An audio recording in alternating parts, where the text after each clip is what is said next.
Hi friends, good evening. Today recipe అయితే దోశ పిండితో పునుగులు చేస్తున్నాను. మనం దోశలు 2-3 రోజులు వేసుకోగా మిగిలిన పిండి ఉంటుంది కదా, అది కొంచెం పులుస్తుంది కదా, దాంతో అయితే పునుగులు చేస్తున్నాను. ముందుగా ఒక బౌల్ తీసుకుని దాంట్లోకి 1 కప్పు దోశ పిండి, అలాగే సన్నగా కట్ చేసుకున్న ఉల్లిపాయ ముక్కలు, అలాగే సన్నగా కట్ చేసుకున్న పచ్చిమిర్చి ముక్కలను కూడా యాడ్ చేసుకొని దీంట్లోకి 1 స్పూన్ జీలకర్ర, అలాగే 2 స్పూన్స్ మైదాని కూడా యాడ్ చేసుకొని, అలాగే 2 స్పూన్స్ బియ్య పిండిని కూడా యాడ్ చేసుకొని దీంట్లోకి 1 స్పూన్ సాల్ట్, అలాగే హాఫ్ టీ స్పూన్ వంట సోడా కూడా యాడ్ చేసుకొని మొత్తం అంతా మిక్స్ చేసుకోవాలి. దీంట్లో కావాలంటే క్యారెట్ తురుము, కరివేపాకు, అలాగే కొత్తిమీర కూడా యాడ్ చేసుకోవచ్చు. నేను బాబు తినడని చెప్పేసి స్కిప్ చేశాను.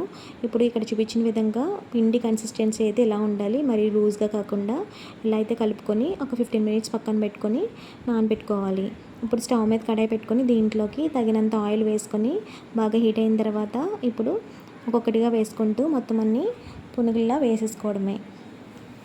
చూడండి, మనకి టేస్ట్ అయితే చాలా బాగుంటుందండి. ఒకసారి మీరు కూడా ట్రై చేయండి. మనకి ఫైనల్గా అయితే పునుగులు అయితే రెడీ అయిపోయినాయి. ఇవి గోల్డెన్ కలర్ వచ్చేంత వరకు బాగా ఫ్రై చేసుకోవాలి. చూడండి, ఫ్రై అయినాయి కదా.